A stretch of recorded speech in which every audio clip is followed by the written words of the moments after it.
salah satu penyebab stres adalah rutinitas jalanan, kemacetan jalanan itu yang paling membuat saya stres. Pasti kayak saya ibu rumah tangga, anak banyak, pasti stres juga. Kan biasanya sih kalau misalkan dari kantor ya kerjaan banyak, tiba-tiba ngantri bakso ini kayak gini kan, ngantri baksonya lama, itu biasanya suka stres kayak gitu. Mengurangi stres kalau di jalan biasanya denger musik. Paling jalan sama temen-temen ketemuan, nongkrong, kayak gitu aja sih. Kebetulan saya suka olahraga, jogging, bulu tangkis, itu salah satu obat yang paling manjur.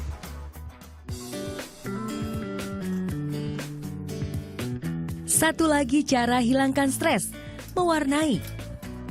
Cara yang sederhana ini terbukti mampu kurangi stres secara signifikan.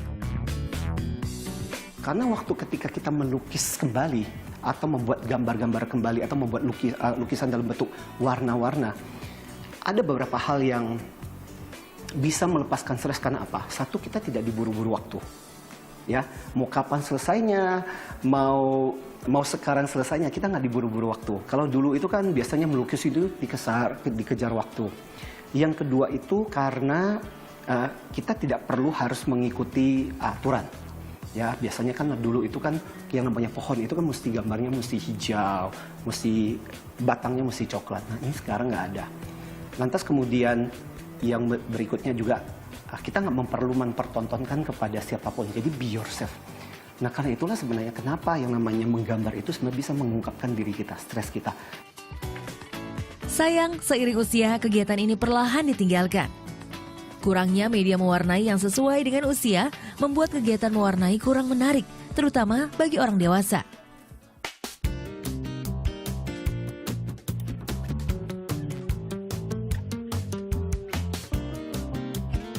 Coloring Book for Adults My Own Word. Buku mewarnai khusus orang dewasa, kreasi Tria Nur Cahayati dan Khaliza Arifin, bisa menjadi salah satu solusi kurangnya sarana melampiaskan perasaan atau kegundahan hati.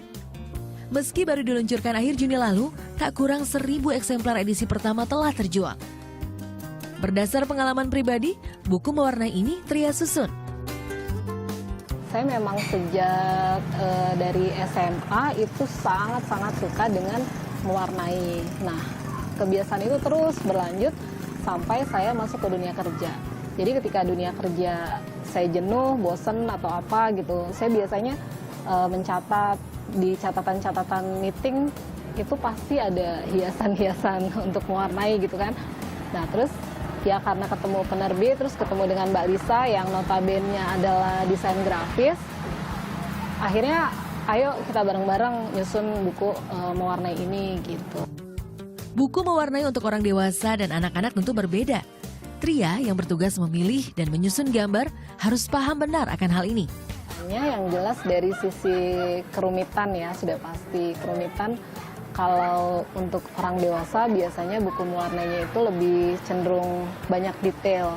Misalnya ada sudut-sudut yang sebenarnya terlalu kecil gitu. Terus ada bidang-bidang yang di sebelah sini lingkaran, sebelah sana segitiga, atau bunga-bunganya tidak selalu sama.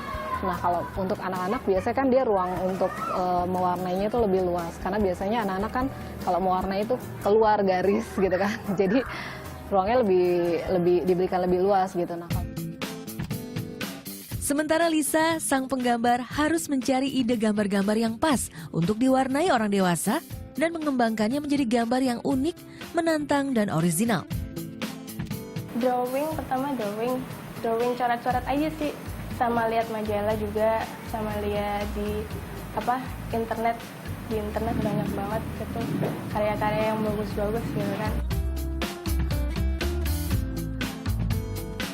Berkat buku kreasi Tria dan Lisa, hobi atau kegemaran lama pun bisa lahir kembali. Bagus banget karena buat kita yang memang hobi dari kecil mewarnai itu jadi kayak ada kayak yang wah ini hobi masa kecil ini lagi nih muncul lagi gitu. Bak virus, kebiasaan lainnya pun menular pada rekan-rekan di kantornya. Berkat mewarnai buku Tria dan Lisa ini, mereka sering berkumpul dan mengurangi ketegangan atau stres. Gita Ayu Pratiwi, Reza Anindita, melaporkan untuk NET.